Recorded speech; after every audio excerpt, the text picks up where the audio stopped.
Bapak Ibu, bagaimana kabarnya? Luar biasa ya. Bapak Ibu, walaupun saat ini kita masih beribadah di rumah, tapi untuk semangat beribadah ini jangan sampai berkurang ya Bapak Ibu. Nah, sebelum kita mulai ibadah ini, mari kita berdoa. Tuhan Yesus, terima kasih ya Tuhan, Kau telah mengumpulkan kami pada saat ini. Kau telah mengumpulkan kami dengan keluarga kami ya Tuhan di rumah untuk saat ini ya Tuhan. Dan juga ya Tuhan, saat ini kita akan beribadah ya Tuhan. Berkatilah ibadah ini agar dilancarkan dari awal, pertengahan hingga akhir ya Tuhan. Berkatilah untuk para pelayan-Mu ya Tuhan. Berkatilah mereka agar mereka bisa tekun untuk melayani. Terima kasih ya Tuhan, dalam nama Tuhan Yesus, amin. Nah Bapak Ibu, kita akan menyanyikan satu lagu yang berjudul Jangan Lelah.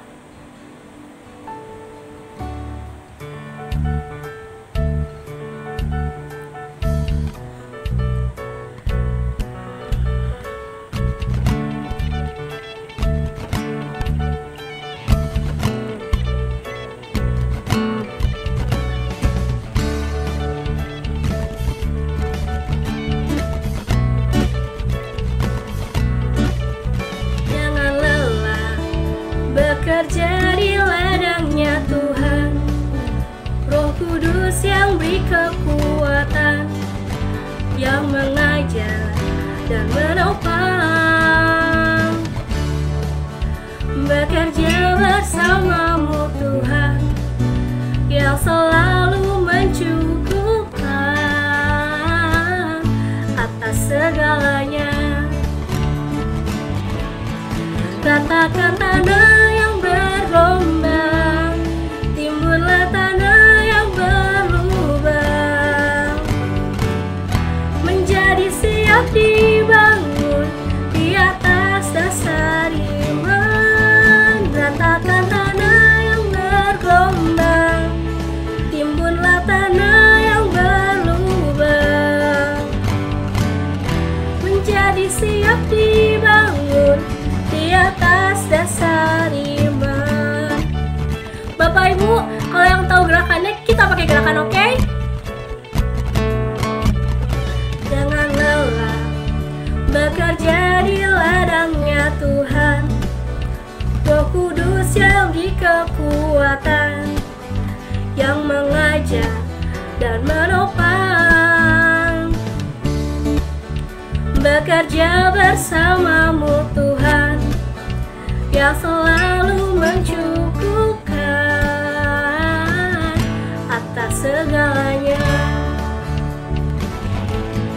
Ratakan tanah yang bergelombang, timbullah tanah yang berlubang, menjadi siap dibangun di atas dasar iman. Ratakan tanah bergelombang, timbullah tanah yang berlubang, menjadi siap dibangun di atas dasar iman.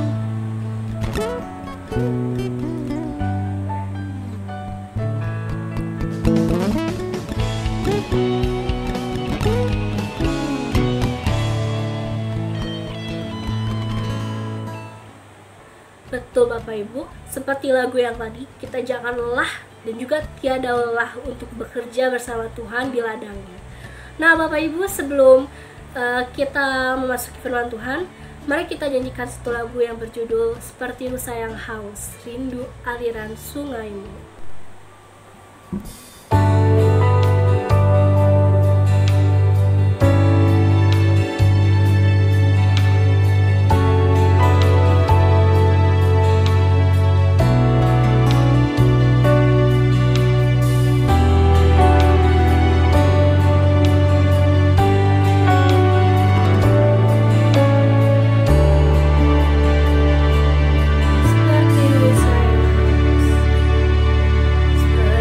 Seperti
Dan apabila ia mengundurkan diri, maka aku tidak berkenan kepadanya. Tetapi kita bukanlah orang-orang yang mengundurkan diri dan binasa, tetapi orang-orang yang percaya dan yang beroleh hidup. Demikian firman Tuhan yang saya ambil dari Ibrani pasal 10 ayat 38 sampai 39.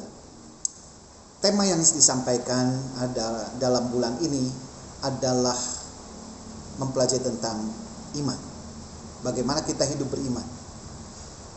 Dan hari ini saya ingin menyampaikan bahwa kita perlu memahami apa artinya beriman.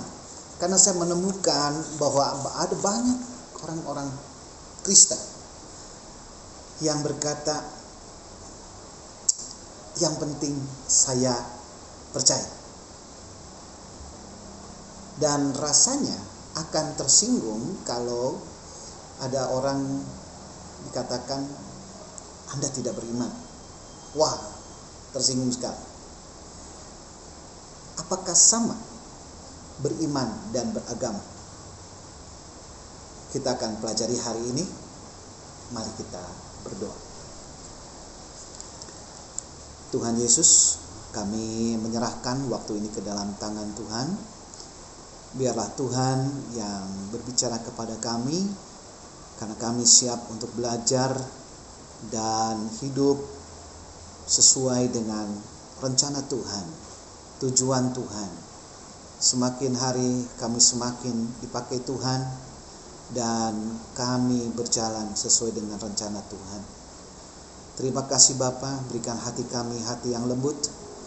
Biarlah kami diberikan hikmat untuk memahami apa yang menjadi isi hati Tuhan. Dan biarlah kami membuka hati pikiran kami, dan kami menyiapkan hati kami menjadi hati yang lembut untuk disirami, ditanami oleh firman Tuhan. Di dalam nama Tuhan Yesus, kami menyerahkan waktu ini ke dalam tangan Tuhan. Amin. Nah, sama seperti yang tadi saya katakan, bahwa apa artinya beragama? Beragama atau agama itu, agama adalah sistem yang mengatur kepercayaan, peribadatan serta tata kaidah yang berhubungan dengan budaya, tatanan kehidupan. Agama menjelaskan makna hidup, asal-usul kehidupan, dan alam semesta. Agama memberikan gambaran dan keyakinan tentang kosmos dan sifat manusia, sehingga orang memperoleh moralitas, etika, hukum, atau gaya hidup yang diinginkan. Nah, kalau bicara tentang agama, Indonesia kita hanya mengakui ada 6 agama besar. Tetapi di seluruh dunia ada 4.200 agama atau kepercayaan. Ya. Nah, dalam banyak hal kata agama sering dipakai bergantian dengan iman atau sistem kepercayaan, berganti-ganti. Nah, seorang pemikir, Emile Durkheim, dia menjelaskan bahwa agama itu berbeda dengan keyakinan pribadi. Contohnya, ya, ada orang yang beragama tertentu, tetapi dalam kenyataannya dia mengikuti prinsip-prinsip dari banyak agama, bukan cuma satu. Ya, dia menarik pandangan-pandangan, ajaran-ajaran dari berbagai agama pada satu kesempatan, yang kita sebut sekarang ini sebagai sinkretisme. Itu agama. Nah, sedangkan iman itu dalam bahasa Yunani disebut pisti atau pistin atau pistis, ya. Iman itu artinya yakin atas kebenaran, bersandar pada kebenaran itu. atau dengan kata lain percaya dengan kuat, ya. Dalam Ibrani 11 ayat 1 dikatakan iman adalah dasar dari segala sesuatu yang kita harapkan dan bukti dari segala sesuatu yang tidak kita lihat. Kita sudah belajar banyak tentang apa itu definisi iman, ya. Dalam Lukas 8 ayat 25, satu kali Tuhan Yesus meredakan angin ribut. Ketika Tuhan Yesus meredakan angin ribut, dia bertanya, di manakah pistismu? Atau di manakah imanmu? Di manakah kepercayaanmu? Dari hal itu kita bisa menyimpulkan bisnis itu adalah suatu rasa percaya yang kuat, ya. Nah, iman itu sendiri datang dari mendengarkan firman Kristus, ya. Dalam Roma 10 ayat 17 dikatakan, iman timbul dari pendengaran akan firman Allah. Dalam Filipi 1 ayat 27 dikatakan, iman itu datang dari berita Injil, ya. Jadi, iman di sini definisinya harus kita persempit, bukan hanya sekedar percaya. Jadi dalam pandangan Kristen, iman bukan hanya sekedar percaya, tetapi percaya atas firman Tuhan yang memberitakan Injil Kristus. Jadi percaya sebenarnya kepada Kristus, bukan pada yang lain. Dan basicnya bukan percaya berdasarkan hal-hal lain di luar firman Tuhan. Itu yang dimaksud dengan iman Kristen, ya. Iman itu tidak dibagi berdasarkan besar atau kecil. Tuhan Yesus menjelaskan ketika ia mengambil buah pohon ara, dan ketika tidak ada buahnya, Tuhan mengutuk pohon ara itu dan tidak berbuah, ya. Lalu dalam kaitan itu dia menegur murid-muridnya, karena murid-muridnya bertanya, memikirkan apa yang Tuhan Yesus lakukan. Kalau engkau tidak punya kalau engkau punya iman sebesar biji sesawi saja, cukup untuk memindahkan gunung. Lalu kita berpikir, berarti ada iman yang kecil dan iman besar. Bukan. Kalau saya menangkapnya adalah iman itu tidak dibagi berdasarkan besar kecil. Karena kata Tuhan Yesus, cukup yang kecil saja, hanya kecil saja, itu sudah cukup untuk memindahkan gunung. Apalagi kalau besar. Nah, dan ternyata tidak bicara soal besar dan kecil.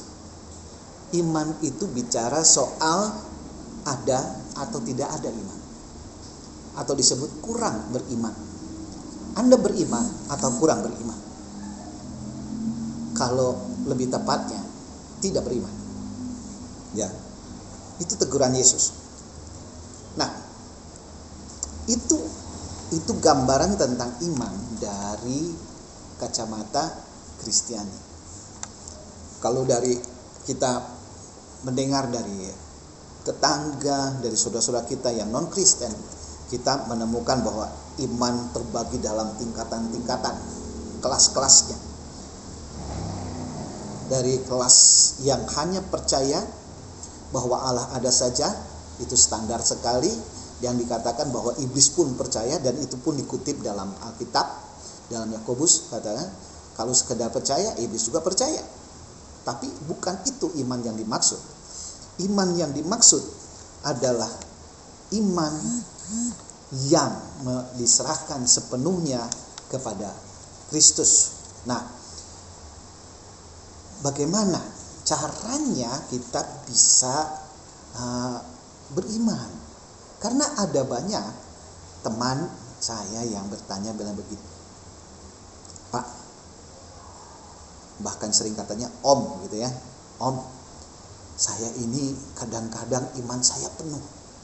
Kalau lagi di gereja situ saya penuh beriman. Kayaknya saya luar biasa. Begitu yakin bagaimana Tuhan akan menolong saya. Begitu yakin bahwa semuanya akan beres dalam Tuhan dan saya sangat beriman. Tapi begitu keluar hari Senin, hari Selasa, iman saya hilang.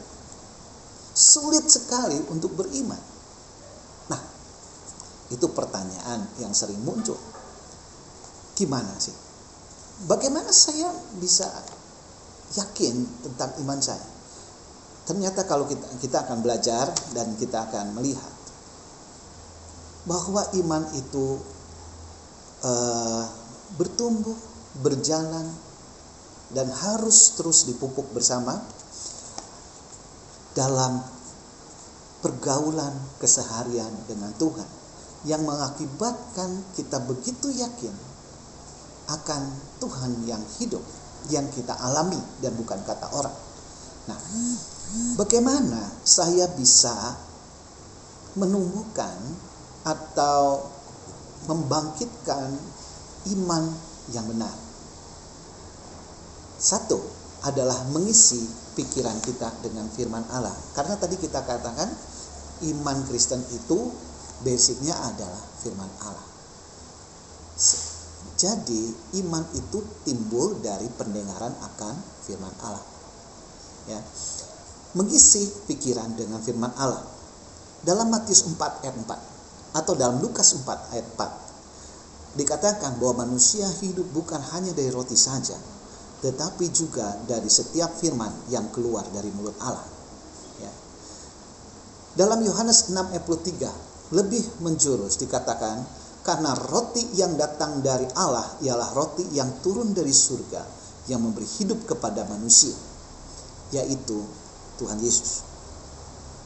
Ketika dikatakan manusia tidak hanya hidup dari roti saja, tetapi dari firman. Tapi firman itu juga yang turun dari surga. Roti itu turun dari surga, tinggal bersama kita, memberi kita makanan rohani kita. Itu Yesus. Jadi firman itu membawa kehidupan. Firman itu membawa orang kepada beriman, ya. Beriman itu percaya waktu hidup, percaya di dalam kehidupan, ya. Orang yang memahami Alkitab sepotong, yang tidak tuntas menyerahkan diri untuk belajar firman Tuhan, akhirnya akan merasa bahwa firman Tuhan itu memberatkan.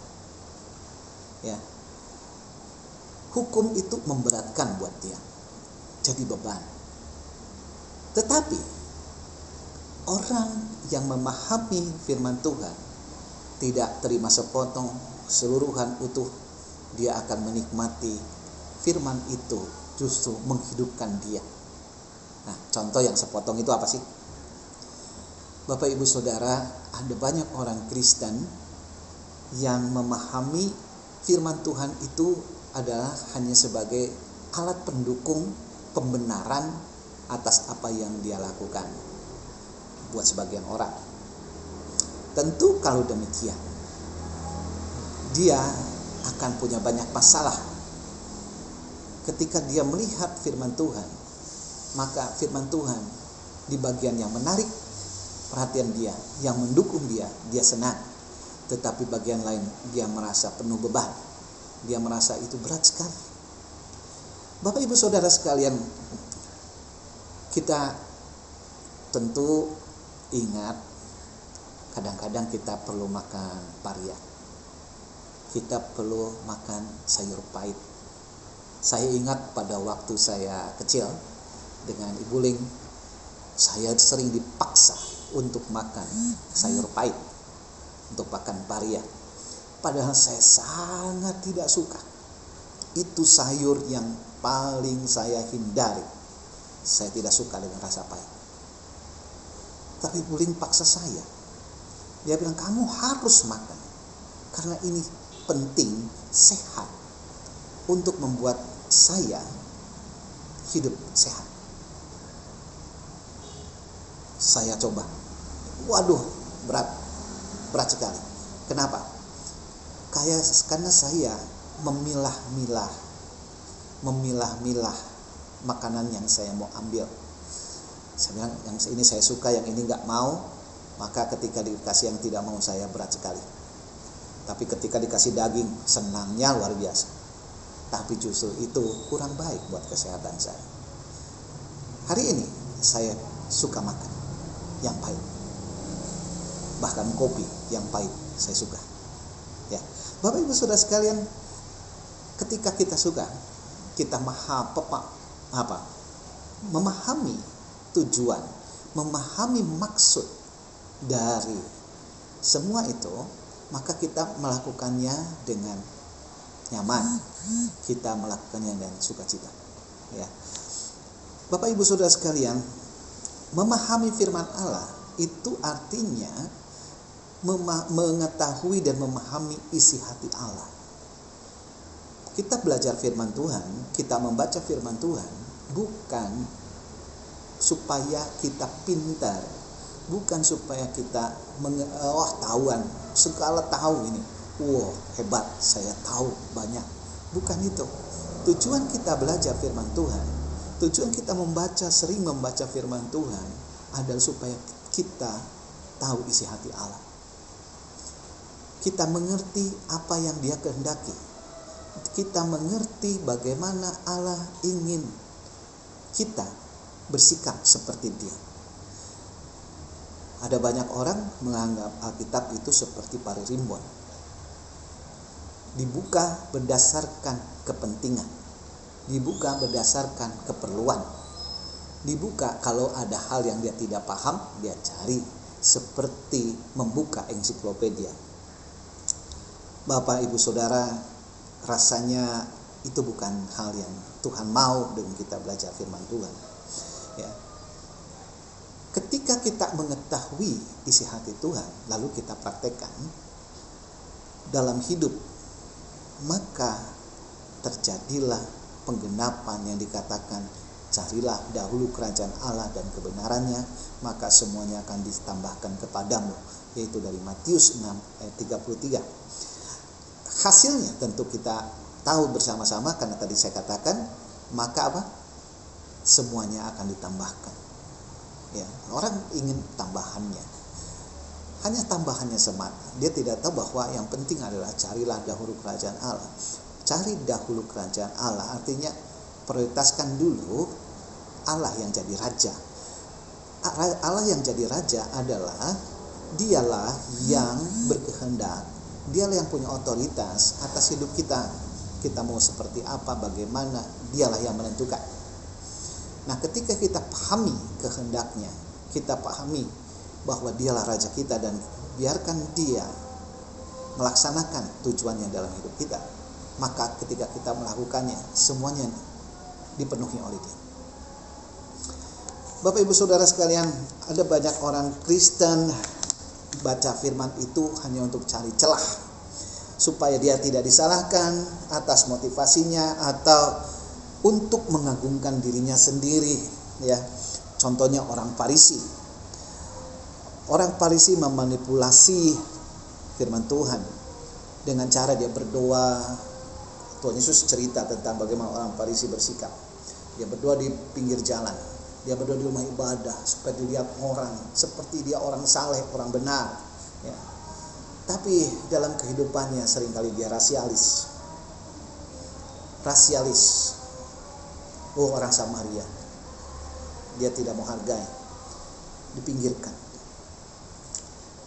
Itu tidak benar. Tampak seperti rohani, tampak seperti beriman, tapi sesungguhnya tidak. Ya. Orang yang hanya sekedar tampak beriman tidak punya kuasa dalam hidupnya. Tetapi orang yang punya iman, yang hidup benar,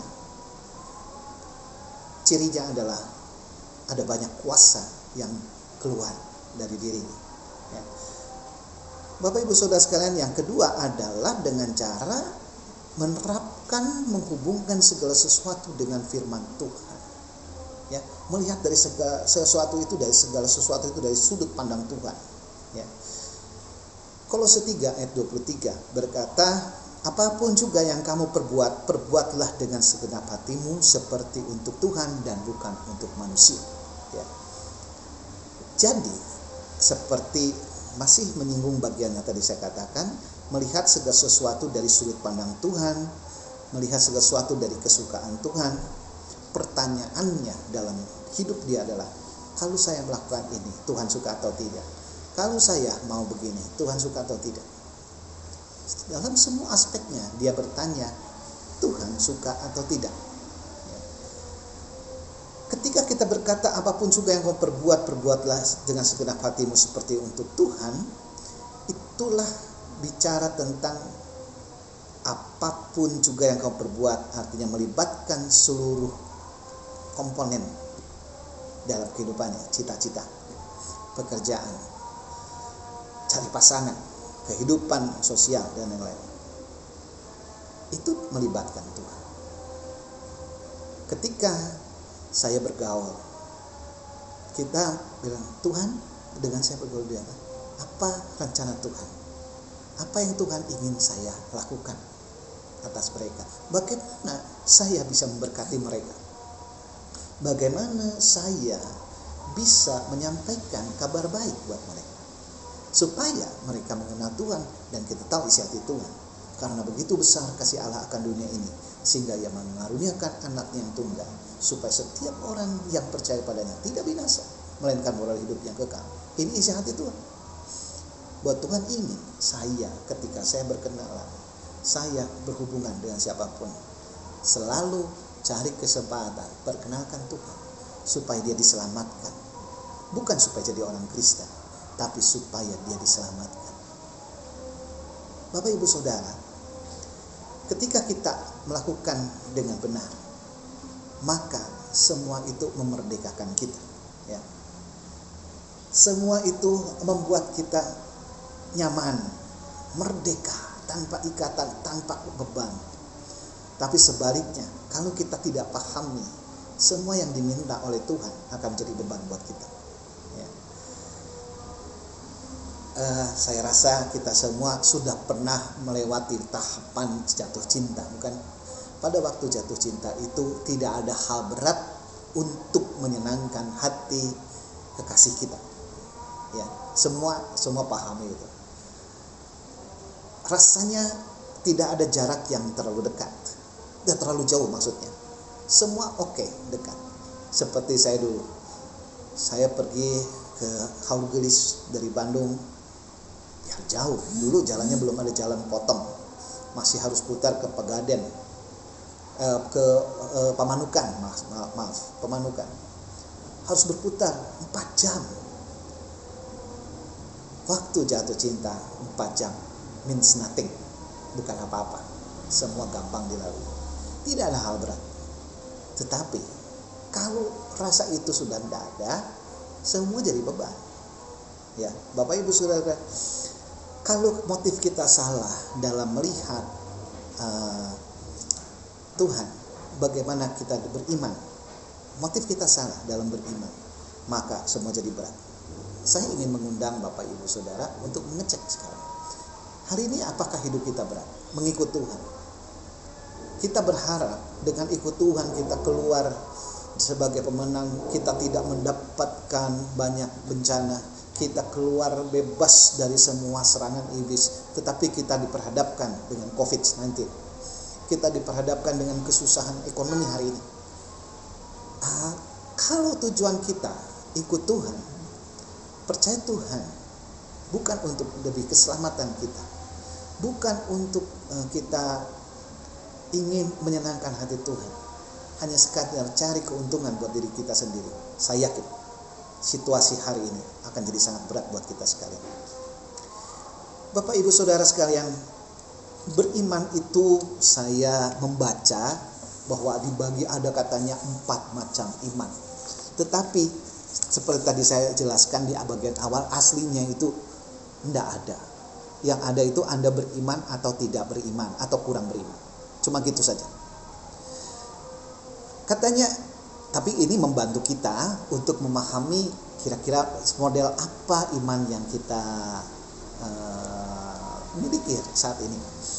Yang pertama katanya iman indoktrinasi. Iman indoktrinasi itu gini. Kita bilang saya percaya Yesus karena tiap hari saya cuma dengar firman Tuhan. Saya cuma tahu orang membicarakan itu terus. Saya dikasih tahu sambil oh ya, oke lah. Saya tahu. Cukup. Saya paham kok.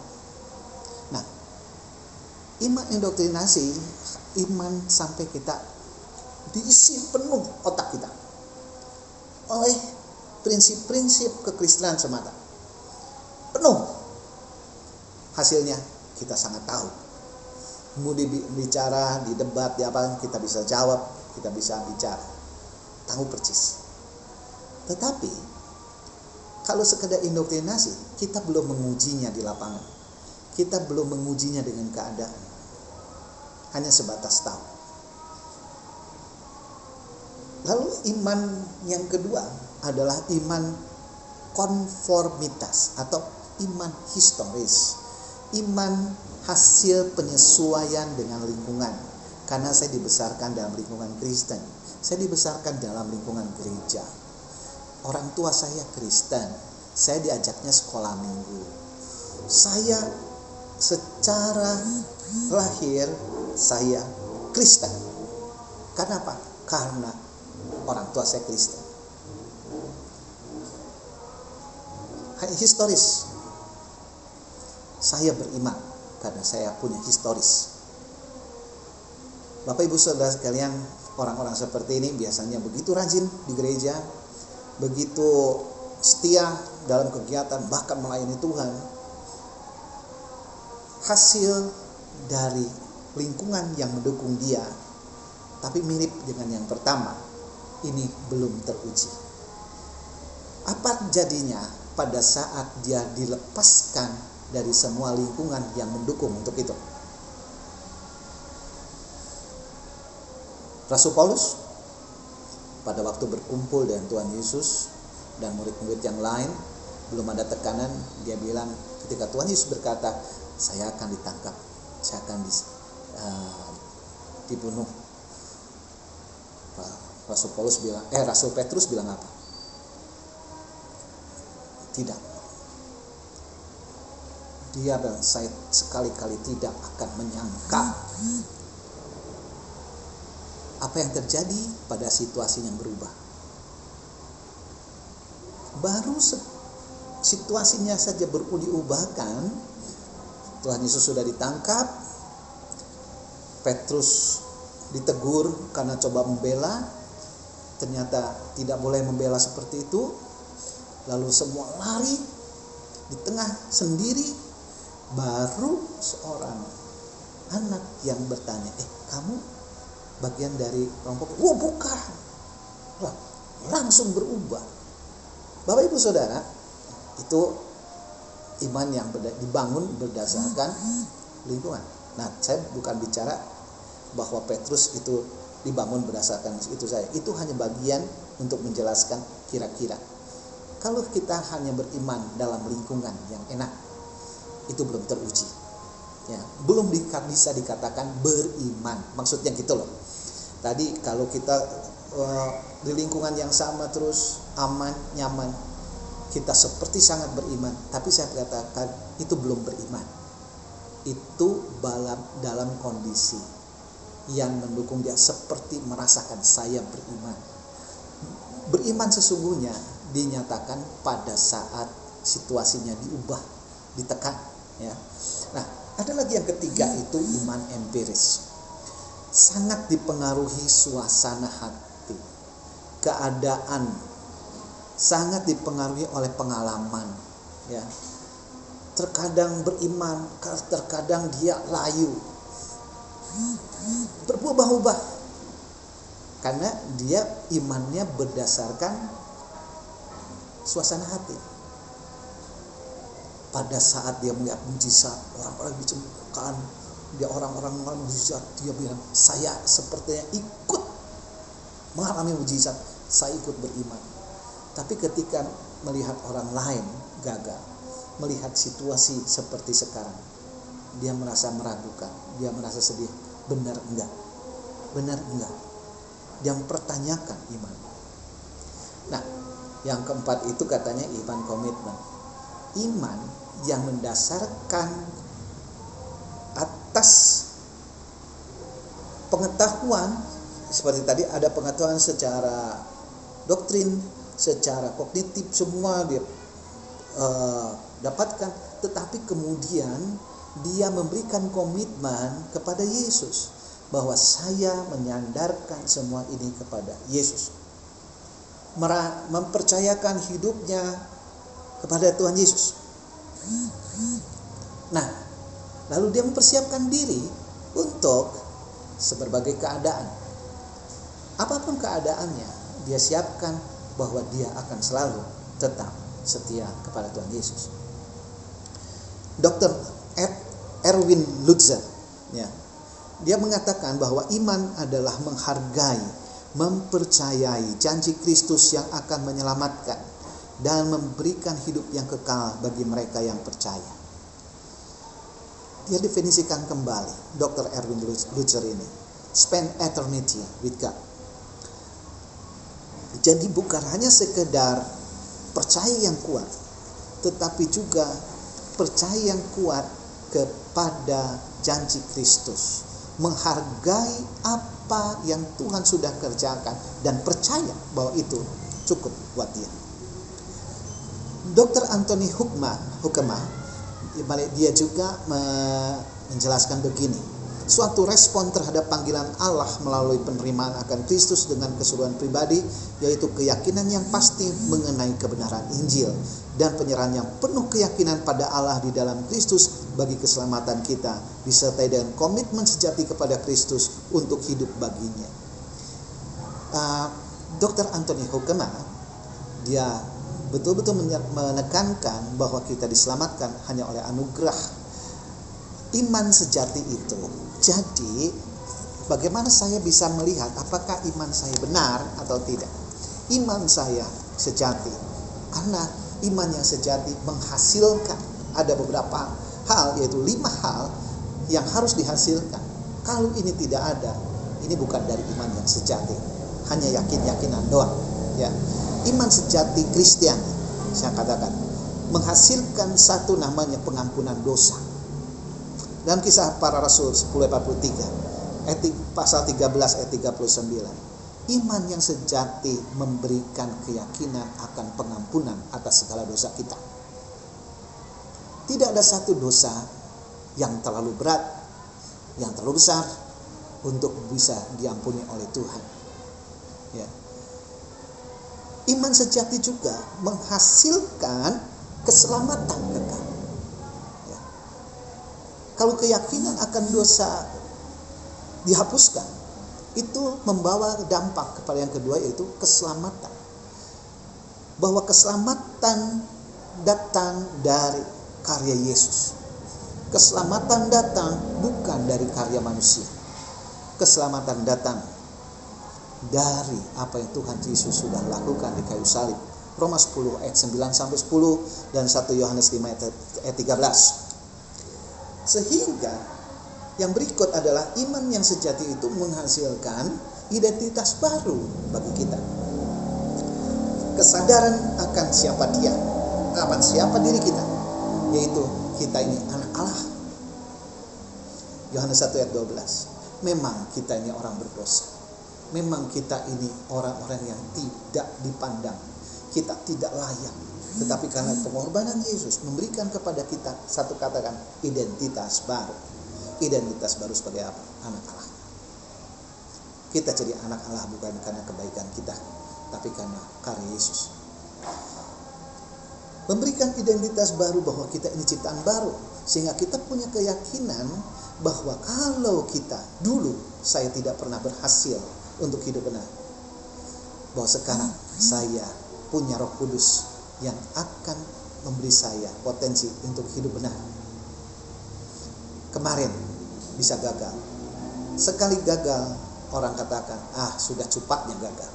Tetapi di dalam Tuhan yang membuat kita ciptaan baru. Hari ini gagal, besok saya bisa berubah. Ciptaan baru bukan artinya otomatis berubah dan jadi sempurna mendadak. Itu membuat dia bisa menjalani proses menuju kesempurnaan. Jungkir balik, turun, naik, jatuh, bangun. Tapi semakin hari semakin baik menuju kepada kesempurnaan. Kata Tuhan Yesus, semakin hari semakin serupa dengan Tuhan. Kalau kita ciptaan baru, maka identitas baru kita bicara tentang bahwa saya dibenarkan hanya dalam Yesus. Bukan karena usaha saya. Bukan karena lihat saya sudah jadi orang Kristen, lihat saya jadi orang baik. Karena saya jadi orang baik, maka saya betul layak dijadikan orang benar. Karena saya lihat apa yang saya kerjakan baik. Bukan itu. Kita dibenarkan bukan karena apa yang kita kerjakan, tetapi oleh karena Kristus yang membenarkan. Kita menjadi warga negara surga. Tidak peduli apapun yang dilakukan, baik atau buruk, seseorang yang pegang satu kewarganegaraan akan dibela oleh penguasa negara itu. Demikian juga kita ini warga negara surga. Di dunia ini kita sementara. Di dunia ini iblis masih merajalela. Tapi kita punya tempat, kita punya tanah air, kita punya rumah Bapa, kita punya tempat yang aslinya untuk kita, kerajaan surga, di mana Yesus yang memerintah. Ya. Maka identitas baru yang lain adalah iman. Saudara-saudara, 1 Petrus 2 ayat 9 sampai 10 menjelaskan bahwa karena kita percaya Yesus, maka kita diberi karunia punya iman. Ya. Kita menjadi ahli waris, Galatia 4 ayat 7. Kita menjadi sahabat Tuhan Yesus. Bukan hanya anak tapi tidak bersahabat dengan bapaknya, tetapi kita ya anak, ya kita juga sahabat. Sahabat dari Tuhan Yesus. Kita, identitas kita dikatakan kita ini kudus di hadapan Allah. Di hadapan Allah. Karena ibarat kita ini kita. Di hadapan Allah kita tidak dilihat aslinya yang berdosa ini. Tetapi itu ada Tuhan yang mengcover, yang menutupi kita, melingkupi kita, sehingga yang dilihat oleh Allah bahwa yang kudus itu adalah Yesus. Darah Yesus itu yang membuat kita kudus, bukan saya. Ya. Kita disebut bait Roh Kudus, kita bait Allah, rumah Allah. 1 Korintus 3 ayat 16. Itulah identitas baru yang dihasilkan oleh iman sejati. Tapi iman sejati juga harus menghasilkan perubahan hidup. Jadi bukan hanya sekedar pengampunan dosa, keselamatan kekal, dan saya kasih identitas baru, tapi juga harus membawa perubahan dalam kehidupan yang kita jalani sehari-hari. Perubahan yang membuat kita akhirnya menjadi saksi Kristus. Perubahan itu yang membuat kita menjadi terang dunia. Perubahan itu yang membuat kita menjadi garam dunia. Itu dijelaskan dalam Lukas 19. Kalau kita membaca Lukas 19, 1 Korintus 15 ayat 16, 2 Korintus 5 ayat 17, jelas dikatakan bahwa iman itu menghasilkan perubahan hidup yang memuliakan Allah. Bukan perubahan hidup dari baik menjadi lebih buruk, bukan seperti itu. Kenapa? Karena iman yang sejati menghasilkan yang terakhir adalah buah roh. Setiap orang yang sudah diselamatkan, ditebus oleh Yesus, ketika dia punya iman, dia bukan hanya menghasilkan pengampunan dosa, keselamatan kekal, punya identitas yang baru, perubahan hidup. Dia menghasilkan buah-buah roh. Buah-buah yang dikaryakan oleh Roh Kudus yang tinggal dalam dia, yang dia persilahkan bahwa Roh Kudus berkarya di dalam dia, sehingga orang berkata, lihat, orang ini luar biasa, hamba Tuhan. Dan kita pun terkagum-kagum, karena kita bilang, mana mungkin saya bisa lakukan itu. Saya cepat, kata orang Sunda bilang, Saya nggak mungkin seperti itu. Tetapi lihat, hari ini Tuhan mengaruniakan untuk menjelaskan kepada kita, jangan sombong, itu karya Tuhan, bukan karya Anda, bukan karya kita. Ya. Bapak Ibu Saudara, itu adalah iman sejati. Iman sejati menghasilkan hal-hal seperti itu. Ya. Nah, saya ingin menjelaskan lagi bahwa kekristenan itu beda dengan Kristen, beragama Kristen dengan beriman, itu sangat berbeda. Tadi di bagian awal saya sudah jelaskan secara kasar tentang apa perbedaannya beragama dengan beriman. Secara esensi, kekristenan memang sangat berbeda juga dengan agama lain. Ya. Agama Kristen berbeda secara kualitatif dibandingkan kuantitatif dengan agama lain. Di agama lain, semua kepercayaan itu mengupayakan setiap penganutnya, pengikutnya itu mengupayakan diri supaya bisa diterima dengan segala usaha dan inisiatifnya supaya dia bisa diperkenan oleh Allah. Dia ingin menyenangkan hati Tuhannya, lalu melakukan segala sesuatu supaya diperkenan. Dia berusaha memenuhi syarat sebagai yang layak untuk menjadi pengikut. Tetapi di dalam kekristenan justru dituntut untuk peniadaan jasa, peniadaan usaha oleh pengikutnya. Semuanya diwajibkan bergantung kepada Yesus. Tidak ada orang boleh mengandalkan kekuatannya sendiri. Terkutuklah orang yang mengandalkan kekuatannya sendiri. Hanya orang boleh mengandalkan Tuhan, termasuk dalam kesehariannya. Yesaya 64 ayat 6 dikatakan begini, demikian kami sekalian seperti seorang najis, dan segala kesalehan kami seperti kain kotor. Jadi di dalam pandangan kekristenan, apa yang Tuhan inginkan adalah orang itu tidak mungkin melakukan kebaikan, melakukan segala sesuatu yang dia sangka baik untuk menyenangkan Tuhan. Kenapa? Karena di hadapan Tuhan kebaikan kita itu tidak baik. Kebaikan kita itu tidak tepat pada tempatnya, selalu ada motifnya. Motifnya adalah ego, memenuhi keinginan pentingannya sendiri, sehingga kebaikannya seperti kain kotor. Bapak Ibu bisa bayangkan, kalau kain kotor kita pakai buat membersihkan barang yang baik. Bapak Ibu punya piring untuk makan, dijaga baik-baik, satu kali berdebu,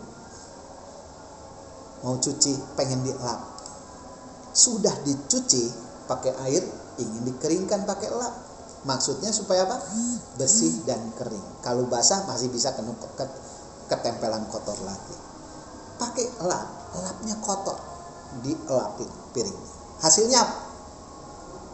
Kotor lagi, nggak bersih. Demikian juga setiap kesalehan, setiap upaya yang dilakukan oleh manusia untuk melakukan sesuatu di hadapan Tuhan, kebaikan-kebaikannya itu seperti kain kotor, tidak membawa dampak. Tuhan tahu, Allah tahu bahwa kita tidak sanggup berbuat baik. Karena itu Dia pakai jalan, yaitu kita harus menyandarkan diri kepada karya pengorbanan Yesus. Ya. Nah, kalau kita bisa, alasannya begini, kalau kita bisa memperkenankan diri kita menjadi layak di hadapan Tuhan, maka Tuhan Yesus tidak perlu datang. Kalau kita bisa membuat sesuatu kebaikan di hadapan Tuhan, maka karya Yesus tidak kita butuhkan. Tidak perlu. Kita bisa berjuang sendiri, kita bisa lakukan sendiri. Kalau manusia bisa memupuk jasa perbuatan baik untuk bisa berkenan kepada Allah, maka kita tidak perlu bergantung pada karya Yesus. Tidak ada perlu moralitas Tidak perlu ada etika yang memadai, juga tidak perlu ada amal saleh yang bisa membuat kita cukup layak untuk diperkenan di hati Tuhan. Gak ada. Jadi Bapak Ibu sekalian, kita harus pahami baik-baik. Bukan berarti orang Kristen itu tidak perlu berbuat baik. Tetapi dasar dari imannya adalah iman kepada karya Kristus. Pusatnya dari sana. Tetapi apabila seorang yang sudah beriman, dia berkata bahwa iman saja udah cukuplah, tidak perlu berbuat baik, tidak perlu memiliki moralitas, tidak perlu menolong orang, tidak, pokoknya hidup sendiri toh sudah cukup, pokoknya yang penting saya sudah selamat, selesai. Maka saya mau sampaikan begini, benih Anda sudah baik, tetapi mati sebelum waktunya. Udah benar, tetapi mati sebelum waktunya. Waktunya apa? Waktunya berbuah. Karena jangan salah, setiap orang percaya diminta Tuhan untuk berbuah, untuk menghasilkan buah. Kita dipanggil untuk berbuah. Tapi kalau kita sudah percaya dengan benar, tapi kita tidak berkarya, maka katanya benih yang baik itu mati sebelum waktunya berbuah, sia-sia. Ya, Yakobus 2 ayat 17 berkata, iman tanpa perbuatan adalah mati. Iman sejati tidak mungkin terpisah dengan perbuatan. Iman yang benar pasti menghasilkan perbuatan-perbuatan baik. Nah, Bapak Ibu Saudara sekalian, ini yang saya ingin jelaskan kepada Bapak Ibu Saudara sekalian tentang bagaimana kita membangun iman kita. Ya. Bagaimana supaya kita bisa bertahan, bukan berdasarkan perasaan, bukan berdasarkan dari sekedar apa yang kita alami semata. Selama ini baik, justru ini di tengah ujian, di tengah keadaan-keadaan yang memprihatinkan, bagaimana kita membangun iman kita? Caranya kembali. Katakan, tadi dia bagian awal saya katakan, isi semua pikiran kita dengan firman Tuhan, lalu coba terapkan, pakai apa yang sudah kita isikan itu ke dalam keseharian kita. Lakukan segala sesuatu adalah seperti itu Tuhan. Bapak Ibu diberkati Tuhan. Ya, saya yakin kita ingin bahwa segalanya ditambahkan Tuhan kepada kita. Maka lakukanlah apa yang kita dengar hari ini. Mari kita beriman dengan baik dan benar. Jangan sampai tidak beriman. Tuhan memberkati. Mari kita berdoa. Bapak, kami ucap syukur sekali lagi untuk firman Tuhan hari ini. Biarlah kami mengerti akan maksud Tuhan dengan keberadaan kami pada hari ini. Biarlah nama Tuhan dipermuliakan. Biarlah Tuhan memampukan kami di saat-saat sulit seperti hari ini. Kami menunjukkan siapa kami yang sebenarnya, anak-anak Tuhan. Identitas kami yang benar. Dan kami menjadi kuat, menjadi terang dan garam, mempunyai dampak bagi sekeliling kami, dan nama Tuhan dipermuliakan. Terima kasih Bapa. Biarlah Tuhan terus bicara kepada kami, dan kami siap dipimpin oleh Tuhan dalam nama Tuhan Yesus. Amin. How great thou art, how great thou art.